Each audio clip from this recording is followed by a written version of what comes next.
Your daily dose of sports and fun. This is the Morning Drive Podcast from Double T 97.3, presented by Cantex Roofing and Construction.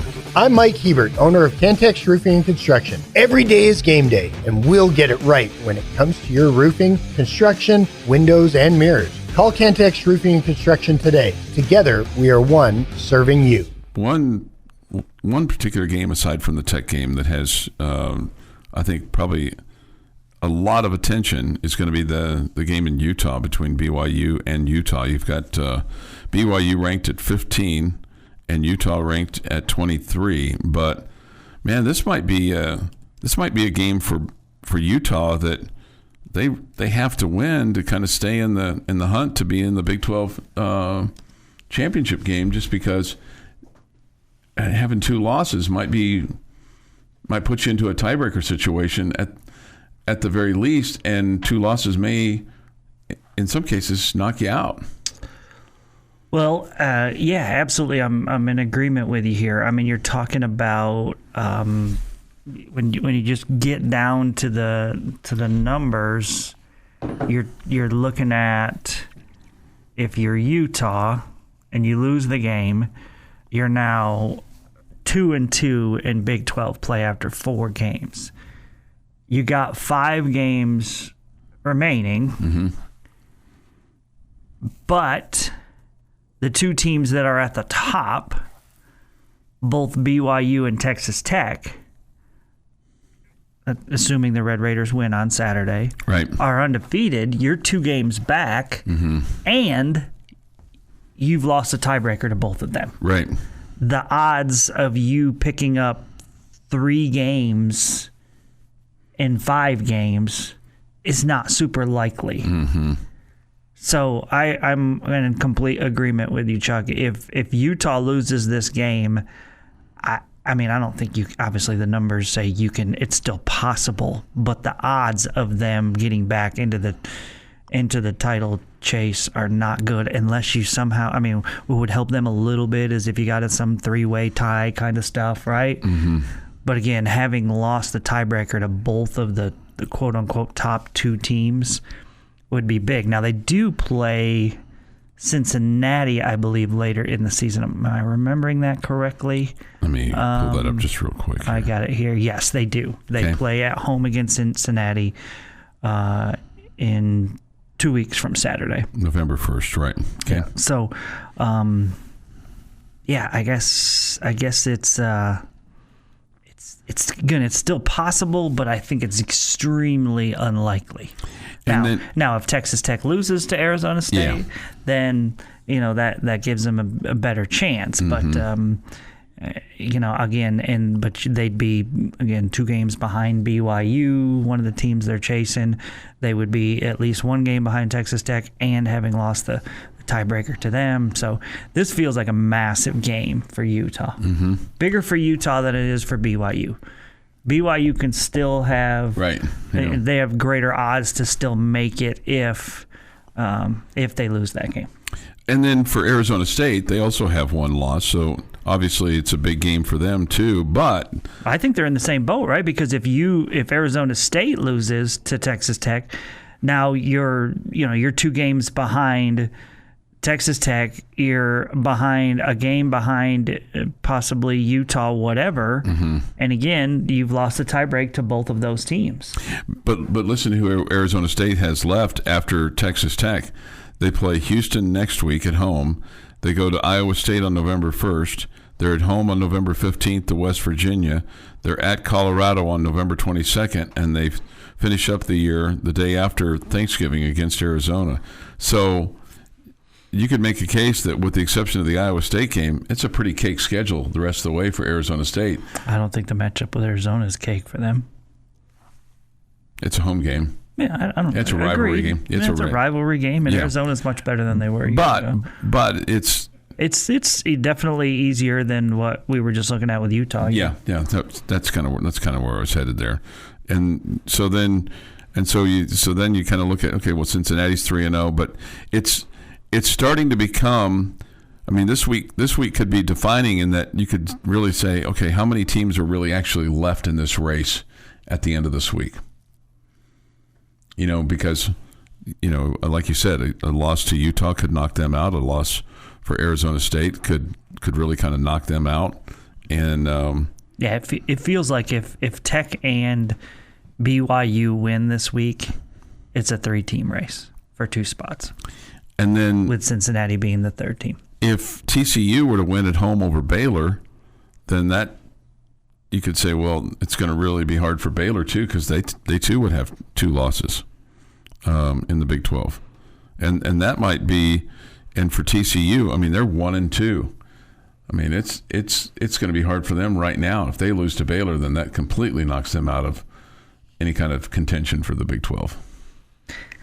Yeah, I don't think really either one of them, in my opinion. I mean, Baylor's defense is going to keep them from really challenging. I mean, they can score a lot of points, but I don't see either one of those as legit contenders. So as we sit here right now, do you think it's a 5-team race for the 2 spots?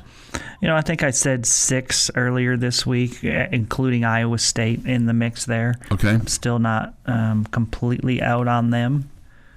But they're obviously skating on thin ice. Yeah, I mean they've got 2 losses, and they have a bye week this week, so a chance for them to get right this week.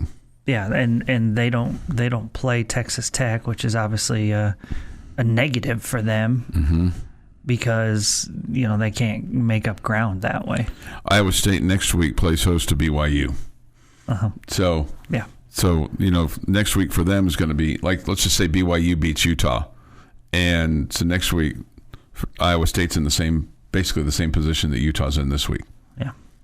So it's very quickly becoming 5-6 team race. And then do you consider Houston part of that race? The week after their game with BYU, they play Arizona State. That's back-to-back toughies. That's back-to-back toughies, right? Yeah. So, but, I mean, the situation that they're in, they need to play some of those teams in front of them to give themselves a chance. So at this point, that's kind of what you want. Yeah, right. So because you could put yourself right back in it with a couple of wins and own some tiebreakers, potentially. This is the Morning Drive Podcast from Double T 97.3, presented by Cantex Roofing and Construction. Time for this day in sports history. Today is Wednesday, the day the work gets done, October the 15th, 2025. Here's Jeff McGuire. Hi. Starting in 1912, Red Sox Tris Speaker makes the only World Series unassisted double play from the outfield. Oh. Remember, it was a little weird back the way they would do things back then with regards to where the fence was and everything else. Sure. Or lack of. So did he run? He caught it and run? I don't know how it happened. Unassisted double play, right? Unassisted double play. Well, I think this one, you could come up with a lot of different scenarios. But let's say there's a runner at second with 1 out, and there's a bloop towards center field. He takes off thinking it's going to drop, right? And the center fielder comes in hard, dives and makes the catch, and he's not too far beyond second base. And the guy's like standing over by third, and he's like, oh, geez. I got no chance, right? And so the center fielder just jogs in holding the ball, and they meet halfway in between second and third. Yeah. High five and make dinner plans together as the tag comes. That one seems like a pretty easy one to figure out. I mean, I'm not saying that's what happened. Right. But it's not impossible to figure out. Yeah. 1964, American sprinter Bob Hayes equals the world record of 10 seconds flat and wins the men's 100-meter gold medal at the Tokyo Olympics by 0.2 seconds. No, I think that was 1964. Is that right? It was 1964. Yeah. 1981, American League Championship. New York Yankees beat the Oakland Athletics 3-0.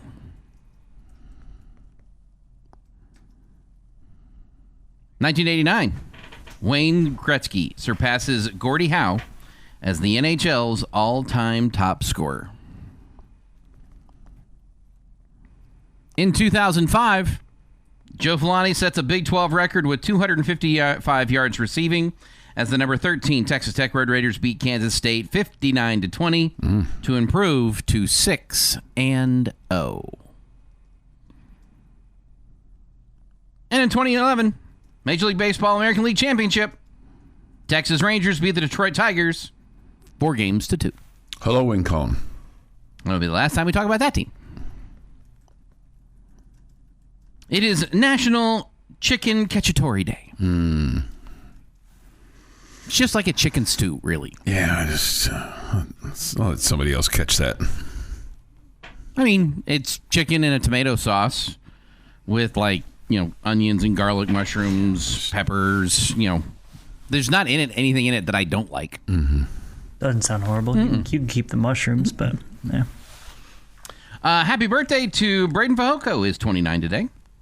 Jim Palmer is 80, and Emeril Lagasse is 66. Okay. Very much lacking on the birthdays today. Yeah. And on this day in 1973, Dolly Parton releases Jolene. Rolling Stones ranks Jolene as the number 63 in its 2021 500 greatest songs of all time. More than 300 singers have done a cover of Jolene, including Jack White, whose Jolene cover is a staple of the White Stripes concerts. I got to tell you, I can't sing one note of Jolene. I don't know the hymn, the tune, the I can't hum it. I can't sing it. But it's your kind of song. It's only got like 55 words or something. I don't know that I've ever heard this song. Most of them are Jolene. Are you familiar with this song, Jamie? Jolene? Dolly Parton, Jolene. I have to hear it Jolene. I mean, does it kind of go like Roxanne? No. Okay. I don't know it off the top of my head, so if you play it, I'll have to see if I've heard it. I'm sure I probably have. Apparently, Tris Speaker had, in his career, 6 unassisted double plays. He would play shallow and center and then run in and tag the base or tag the runner at second base. That's pretty much how he did it. I don't know if that was the case for the one in 1912 or not. 650, that's this day in sports history. Thank you, Jeff. We'll have baseball for you tonight. Game 3 of the American League Championship Series. Toronto and the Milwaukee Brewers. Toronto and the Seattle Mariners from the Emerald City. We'll have that at 6:30. Balls and strikes to follow. Tomorrow, it's kind of rare, Jamie, and that you have a afternoon affair with the National League Championship Series during the week. It's really strange because that usually just does not happen. So maybe they're trying to avoid college football and the NFL on the weekend. I don't know, but seems a little different. It feels a little different. Well, it's baseball, and I know. I I'm like excited the way about it. Major League Baseball's postseason goes, where you don't take off so many days in between for travel days like they do in the NBA or whatever, and you kind of forget a series is going on. Sure, no question. You travel one day and you play. That's what you do in baseball. Yeah. And so Major League Baseball doesn't usually go too far away from that. Yeah. And giving them 3 days off in between or whatever. Would you like to see a day World Series game on the weekend? And Does it? I don't know. I mean, I'm not saying I would be opposed to it. I'm not saying I think I'd like to. I don't know that would make me watch it any more likely to watch it or whatever, just depending on what my schedule was. I got you. I understand that. Do you have an opinion on that, Jeff? I like baseball. No, I know, but would you? I think he's saying basically the same thing. Yeah, Okay. It doesn't matter when they play it. It's baseball. Just tell me when we're playing. I got you. All right, that's fair. I Just don't understand. play during when the Red Raiders are playing. That's all I ask right now. That might be hard. Red Raiders are playing Saturday at 3:00. They'll play against Arizona State. It could be warm there in Tempe on Saturday. Well, there's a shocker. Yeah, right. The next thing he's going to tell us is it's going to be cold in Juneau. High. Well, actually, not so much. High Saturday of 81, low of 59. I guess that Seems speaks very to. pleasant. I guess it speaks to this time of year. They do have a little bit of a winter there. And we thought Chuck was saying the most obvious thing ever, and of course we were wrong. We were wrong, right? 81 for the high. So there you go. So it shouldn't be So it is the desert. So I mean, we have that similar conditions here. But it's more deserty there than it is here because they got cacti and all that kind of stuff as well, all over the place, as you well know, because you've hiked the mountains there and in just the deserts. I've hiked the deserts. Tempe. Mm-hmm. Do you wish you were going? Have you called Coach McGuire to see if he's got an extra one of those first class seats that he could put you in? I have not. Okay. I have not. Mm-hmm. But you wouldn't mind going, would you? No, I wouldn't mind going at all. Hiking the stadium, hiking by the stadium, because they got a nice big hill right next to the stadium there. I think it's more than like a hill. Yeah, I think they call it a mountain. Mountain. Yeah, probably so. Mm-hmm. Probably so. 654. I think it's part of those things called the Rocky Mountains, maybe. This one's not. Well, I don't know. It's just right there next to the stadium, though. Yeah. Speaking it's of, not really attached to any other mountains, though. It's kind of odd. I think it's just kind of there. Is this Jolene here? I have never heard this song in my life. Yeah, maybe so. I probably would have hit the button by now. 6:55 this morning. Do you recognize it now? I do not. Yeah, kinda. But I ain't sticking around for it. The Morning Drive podcast from Double T 97.3 is presented by Cantex Roofing and Construction. Good morning with Jamie Lent, Jeff McGuire, and Chuck Heinz. I know this is probably Captain Obvious stuff, but I just want people to be aware in case they have something along those lines. The Arizona State fans will be wearing gold on Saturday. So if you're going, don't wear gold. Don't wear gold. I mean, leave the wedding ring at home. I'm not telling you to do that. I'm just telling you, don't wear gold. Okay. I know it should go without saying, right? But they're encouraging people to. Your feelings, got to pull those before you leave. Okay. Encouraging people to wear gold for that. So don't do that. Hey, don't wear your gold Texas Tech jersey. Or your gold polo. I think they do have some gold out there. I mean, I don't know. With logo on it? Would you produce a picture of said gold Texas Tech jersey for me, please? Okay, hang on, wait. Janine Becky may have one that's got her gold medal on it. Yeah.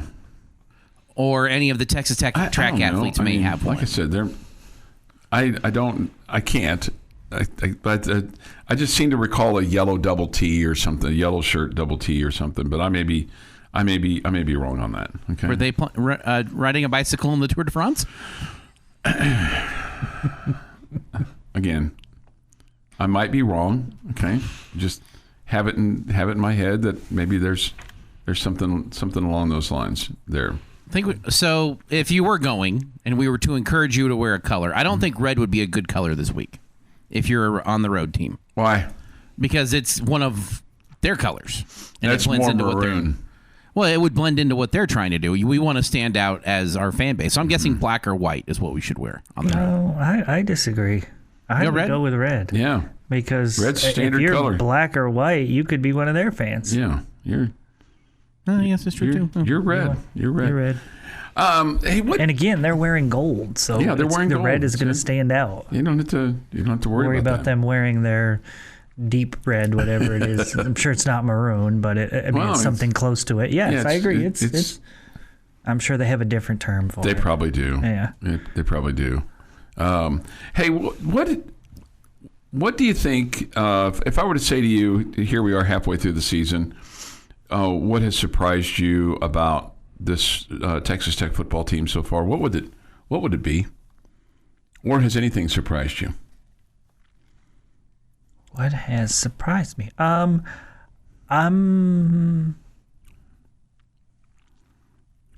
surprised that your running backs have been this good. Okay.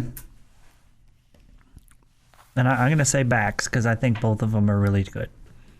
I thought that you'd be fine at the running back position, but I mean, coming off of, we're sitting here few days removed from your running back being named the National Running Back of the Week. I did not see that coming. Right. Okay, at any point during the season. I thought we'd be fine at the running back position, but clearly they thought you needed more in the running back room when they went out and got a guy in the transfer portal to be at the top of the committee. Yeah. Okay. Right. Committee's a committee of one right now. Kind of. Yeah. No, I think it's I still think two? it's two. Okay. I mean, because there's been games where Jacoby Williams was the lead dog. Sure. Yeah. So I think how good the running backs have been, that would be on my list. Maybe how good your specialists have been.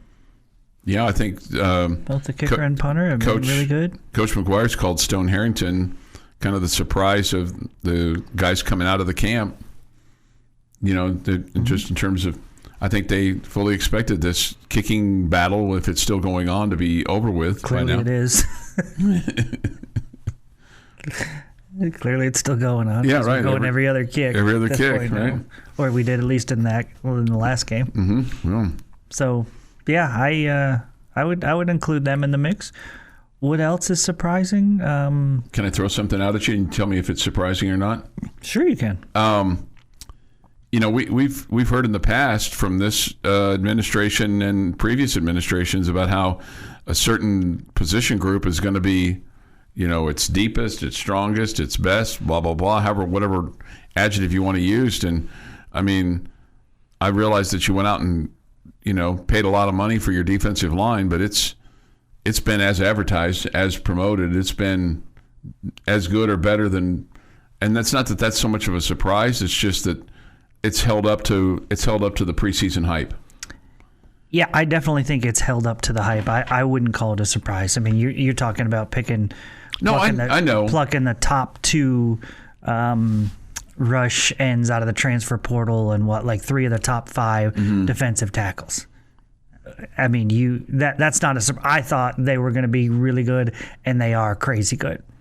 So you asked me the question. Yeah, can I throw one out there and tell you and see if it's a surprise? Yeah. My answer is that's not a surprise to me. Okay, that's fair. Okay. I have been pleasantly surprised for I'm how well your excited about it. offensive line has played. I was worried about them, and you did throw some money at it, but we've also brought in some guys for the offensive line before trying to fix that problem, and it didn't get fixed. So that's been nice to see. But yeah, I'm kind of with Jamie on the. I will say I didn't expect them to be this good. I expected them to be really good. They've exceeded my expectations. A couple things here from the Yates Flooring Center chat line. I'm surprised how well we respond. Past teams would let things linger and possibly fold. Okay. You know, that kind of speaks to veteran leadership on the field. It also speaks to being really, really talented. I mean, really good players are the ones that deal with adversity and still come back and make great plays for you. Yeah.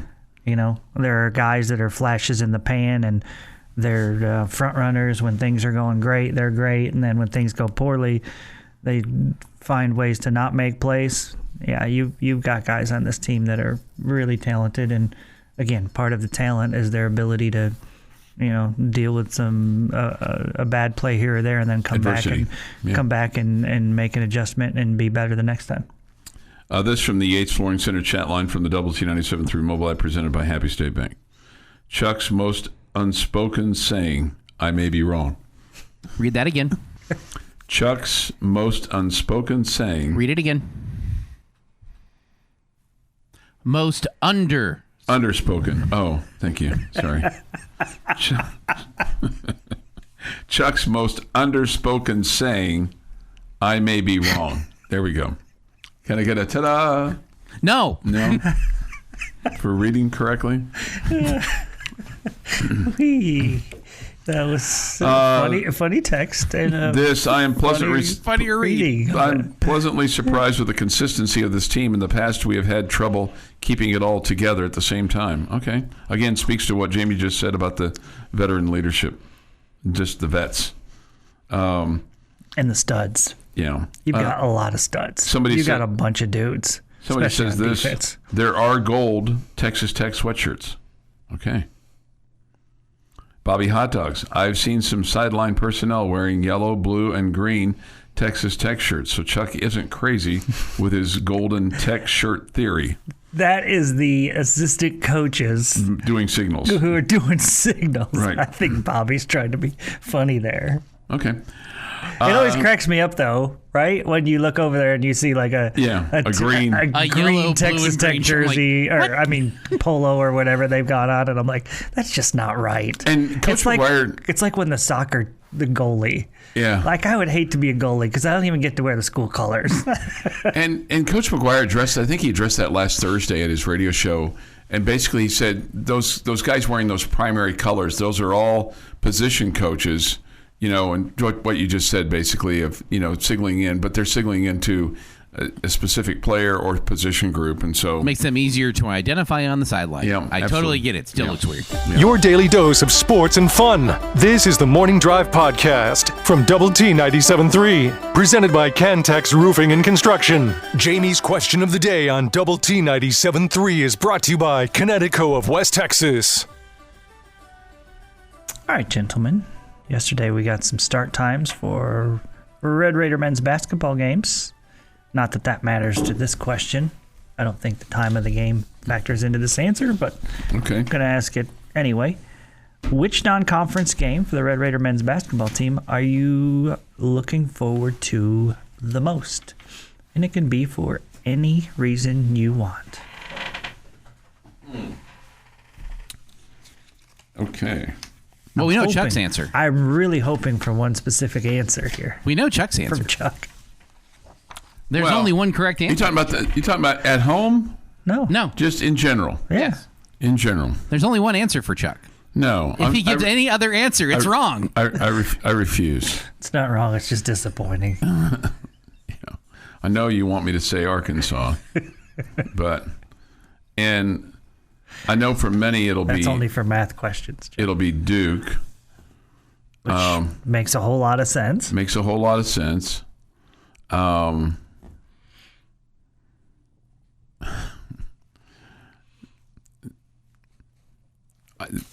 You know what I'm going to say, because I want it to be a home game that I'm going to go to, and I think I'm going to be able to go to this game because I'm just kind of curious what the interaction is with his old team and this team, Wyoming. Okay, explain.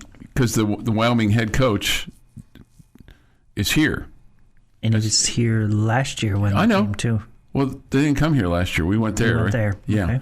So I'm just because we basically traded him for this home and home. That's what we had to do to get him, and we got him, and so we're playing Wyoming. That's probably your best non-conference home game. We played him at home last year. Did we? Yeah, Okay. Well, then that's what I thought. I'm looking forward to seeing him again. That's fine. Do you like the colors of Wyoming? Not really. They're pretty rough. They're like brown and gold. They're like two of the ugliest colors that are out there. They're yellow. They're I would brown not and call yellow. that gold. There's Yeah. yellow, brown and yellow. Yeah. Is what they are. If Brown. they were bringing their best quarterback they ever had there with them, I would be Who's that? excited for that game. Who's their best quarterback ever? At Wyoming? Yeah. Isn't that where Josh Allen went? Oh, maybe so. Yeah. Maybe so. Maybe he could bring his friend Patrick with him too. That'd be fun.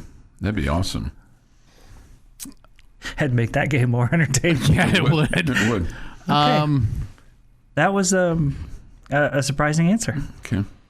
Only because I think it's the most competitive game that you've got That you can go to. that I can go to. I don't know which of the three, and I'm debating between the three for different reasons. Illinois is on my list because it's the first time you're playing a team with a pulse. Mm-hmm. I think that's a good answer, Jeff. LSU is on my list. Again, team with a pulse. It's, neutral site, though. I don't know how good Illinois is. I don't know how good LSU is going to be. I don't know which one of those is going to be the better game. And the third one would be Duke, because it's Duke in Madison Square Garden. And that's just your marquee non-conference game. I feel like I'm going to go with Duke, although I'd be with, it's probably 2-3 right next to Duke for Illinois and LSU. Okay. All right. I think there are 2 right answers here. I'm sure Jeff got one of them. And by the way, neither one of them are my answer. Okay? Okay. I think the 2 right answers is Duke at Madison Square Garden. Mm-hmm. A, you're seeing the Red Raiders play at Madison Square Garden, which is awesome. And B, you're playing a historic program like Duke. I don't put LSU on my list, Jeff, because we've played them so many times. We have. It feels like. I'm right there with you. The other right answer I have is in the Bahamas against Purdue, because that could be the number 1 team in the country when you're playing them. Should be. I mean, unless they've already, I've not looked at their schedule. Dripped it down their schedule, their legs, so to speak. Dripped it down their schedule. Their legs, what I meant to say. Okay, I think those are the 2 right answers, but I also like where Jeff went with Illinois, because it's you have a better understanding of how good you are or aren't, whatever. I think that's the right answer. Okay, none of those are my answer. Mm-hmm. My answer is Winthrop. Winthrop. Why is my answer Winthrop? Because that's the last non-conference game. It is the last one, and I thoroughly enjoy watching really competitive Big 12 men's basketball games. And I get a little bored with the non-competitive, non-conference games. Although you're going to have some plenty of competitive non-conference games there. Mm-hmm. I just am always excited about the Big 12 season. That's more fun to me. And just like it is in football, I love watching Big 12 teams face off with each other, even if it's not the Red Raiders. So Winthrop, December 28th means it's over. Right. And we can get can get to conference play after that. But then you start with Oklahoma State. It doesn't matter. It's a conference team we hate. Okay, good. Purdue could have 2 losses before we play them. Okay, so they might not be the number 1 team in the nation. I said, they could be. They play Kentucky in an exhibition game in Lexington. Well, if it's an exhibition game, it doesn't count. I know, but it's going to be a loss because it's going to be Kentucky and it's going to be in Lexington. And then the other game that they play before they play us is they play at Alabama. Good for them. Good matchup there. Yeah, so there you go. They do have the Akron Zips. They do, and then they play Memphis in the Bahamas. Yeah, we could not get to play them. I understand that. Yeah. Okay, let's see here. Some thoughts from the Yates Flooring Center chat line. Chuck's answer should be Purdue. Since they're not good enough, we should win. And we did play Wyoming at home. This, Jeff Linder, who used to coach at Wyoming, this person says, Linder isn't even looking forward to that game. Okay. Wyoming was here last year. We won by like 40. I think it was 96-49. Then somebody else says Tech didn't play Wyoming at home last year, played them there in 2023 and haven't played at home since 1960. Go look at the schedule from last year for Texas Tech. I'm going to believe you. Have you? I just looked at the website. Yeah, it's there, right? But we played 96-49. It says United Supermarkets Arena. Yeah. Unless they call theirs United Supermarkets Arena too. They don't. Okay. I mean, I was just there last spring. Did you see Josh Allen? No, I mean, missed opportunity. Yeah, dang. I got some pictures I can share with you if you'd like. I'm good, thanks. Okay, I figured you were. Chuck's hate for Purdue is hilarious. It is. Purdue's become like my second favorite college basketball team. Go Boilermakers! I don't like Matt Painter. The Morning Drive podcast from Double T 97.3 is presented by Cantex Roofing and Construction. Jamie Lent and Jeff McGuire. I'm Chuck Heinz. Come to you from the First United Bank studio. Thoughts, comments, Yates Flooring Center chat line. Visual Edge IT hotline, it's open, 806-771-0973. High school fan zone tonight on 100.7. Score coaches from Lubbock High, Friendship, and Lubbock Cooper tonight. The American League Championship Series continues tonight from Seattle. We'll have it at 6:30, play-by-play just after 7. Okay. All getting ready now for Texas Tech and Arizona State on Saturday, a game the Red Raiders won last year. No Cam Scattaboo for them this year, Jamie. And I got to admit, he's been better in the NFL than I thought he was going to be. I thought he had the potential to help a little bit. I think I would agree with you. Probably better than I thought, but I thought he had the potential to help a little bit, and I feel like he's clearly doing that. Yeah. So he's... I also kind of feel like our success against him clouded how good he was last year. Like, we had phenomenal... Like, the Red Raiders had phenomenal success in slowing him down a year ago. And like, all season long, he was racking up these numbers. I'm like, but he's not... But he is that good. We just had a really good day. Like, because we saw that live we saw that live.